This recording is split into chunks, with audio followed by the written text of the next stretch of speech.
This is the presentation for Chapter 8 in the Rothermel textbook on corporate strategy, vertical integration, and diversification. This presentation will cover the basics of corporate strategy, including how it is distinct from business strategy, the different types of related and unrelated diversification, and a few of the paths to diversification. Most of this course, except Chapters 8 and 9, focuses on business-level strategies. Business strategy examines how firms pursue success in a particular industry. Almost all small and medium-sized enterprises, which account for the vast majority of existing businesses, compete in just one industry. Even some very large firms, such as Target or Walmart, are in just a single industry. Corporate strategy, instead, focuses on firms that participate in more than one industry. Many larger firms are diversified, at least to some degree. If the business activities in those separate industries share some characteristics, this is called related diversification. An example would be Home Depot, which has the well-known retail operations, as well as Home Depot Supply, which provides building supplies to contractors on a wholesale basis. Even if retailing and industrial distribution require very different business strategies, the two units both focus on building supplies. Unrelated diversification exists when a single company conducts business operations in distinct industries. An example would be General Electric, which has business units in diverse industries such as power generation, aerospace, 3D printing, among a variety of other businesses, all of which could be operated independently. Often a firm's first steps in corporate strategy come from the pursuit of growth. Most small and medium-sized enterprises have plenty of room to grow within their industries, so they concentrate their investments in operational improvements. If a firm comes up with something innovative, it can develop it through corporate entrepreneurship, as discussed in Chapter 7. If, however, a firm's growth ambitions take it outside of its existing industry, it moves into the world of corporate strategy. Diversification can take many forms. This table from the text outlines the standard classifications. The labels follow from both the percentage of revenue generated by the largest unit within the corporation, as well as the degree to which the business units share competencies. While there is blurriness between the labels and assigning a firm to a particular one can be debatable, they are a helpful starting point. For instance, the author includes General Electric as a related linked corporation, even as I believe the distinctions between business units such as power systems and 3D printing are too extensive to say that they are related. Now let's go through three different paths to the forms of related diversification, as discussed in the text. They are vertical diversification, in which the firm builds a business in a sector up or downstream from its current position in an industry's total value system.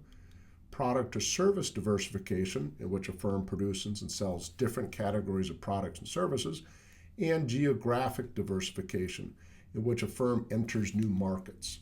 Note that any of these paths could lead to the different forms of diversification discussed in the last slide. I'll go through each in a bit more detail in the next few slides. Vertical diversification is often called vertical integration because it involves a firm that is in one stage of an industry's total value system moving into another.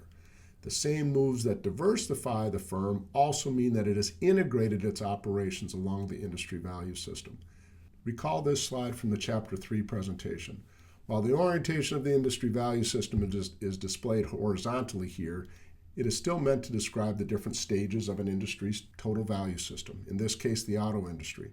I used this slide in Chapter 3 to describe how the 5 forces analysis could apply to overlapping industry segments. In this example, an auto manufacturer, say Ford Motors, would be in a system that has distribution firms and dealerships downstream from its own design and manufacturing operations, and makers of specialty parts such as transmissions or seat assemblies as part of its upstream supplier network. Should Ford start operating dealerships, like Tesla does, or making some of its own specialty parts, it would be engaging in vertical integration. Examples of these kinds of moves are quite common. For instance, with the advent of electric vehicles, most automakers are investing in plants to make batteries. A couple of years ago, Amazon started delivering its own packages after building a number of new distribution centers around the country. And Netflix and Disney are both in the entertainment industry, but Netflix started out as only a distributor of content while Disney created content but used movie theaters and cable to distribute it. Both have now integrated into the others area in recent years. Disney by going downstream into content distribution, and Netflix going upstream to content creation.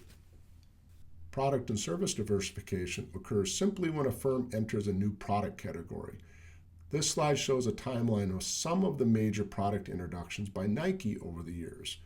From its start as an importer and reseller of shoes made by other companies, Nike really took off once it offered its own running shoe. Since then, it has broadened into a variety of sports and even retailing once it opened its own stores. In addition to these developments, Nike has added sporting equipment and clothing lines over the years. Each of these moves diversified its product portfolio. The third path to diversification discussed in the text is geographic diversification, or globalization.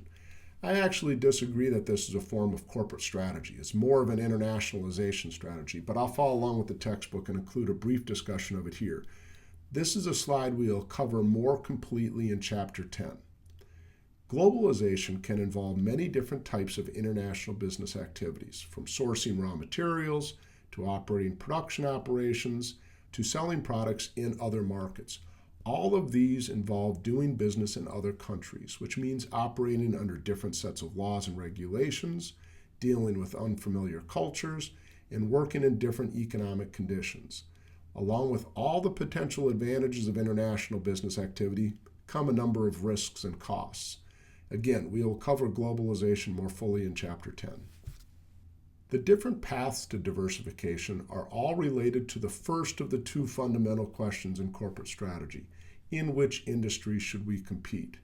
The second question of managing interactions among units pertains to all of them. I'll discuss this question from just the perspective of product diversification, but the logic holds for all three. Recall that firms are not diversified when they are first launched, but the ones that develop highly successful products may find that the capabilities that generated success in one product category might lend themselves to other categories as well. Apple is a classic example. Its legacy is as a personal computer company. Along the way, it developed world-class capabilities in innovation, chip design, and distribution systems, such as its App Store. These transferable capabilities have allowed the firm to develop a range of highly popular products outside of personal computers. Apple's ability to share these capabilities across business units has made it one of the world's most valuable companies. But recognize that this is not easy. Apple has plenty of failed products in its past. Google, another highly innovative company, has lost billions on efforts such as Google Glasses and Google+, which was supposed to compete with LinkedIn. Effectively migrating capabilities developed in one area to something different is quite difficult to do. The last form of diversification is unrelated diversification. Here, a corporation acts more as an investor than an operator. This slide is a list of portfolio companies that comprise Berkshire Hathaway, the company run by Warren Buffett, probably the most famous investor of all time. He and his colleagues use Berkshire Hathaway as a means of making investments into firms that they believe are undervalued, but each unit is run independently. So interactions among the business units, the second question in corporate strategy, concentrate on an investment thesis rather than sharing capabilities. To summarize, this presentation introduces corporate strategy, which is distinct from business strategies that firms use to guide their activities in a particular industry. Corporate strategy addresses two fundamental questions: in which industries will we compete, and how will we manage interactions among the units? Answering these two questions leads to a variety of forms of diversification, as well as the paths that firms take to diversify. And that concludes this presentation.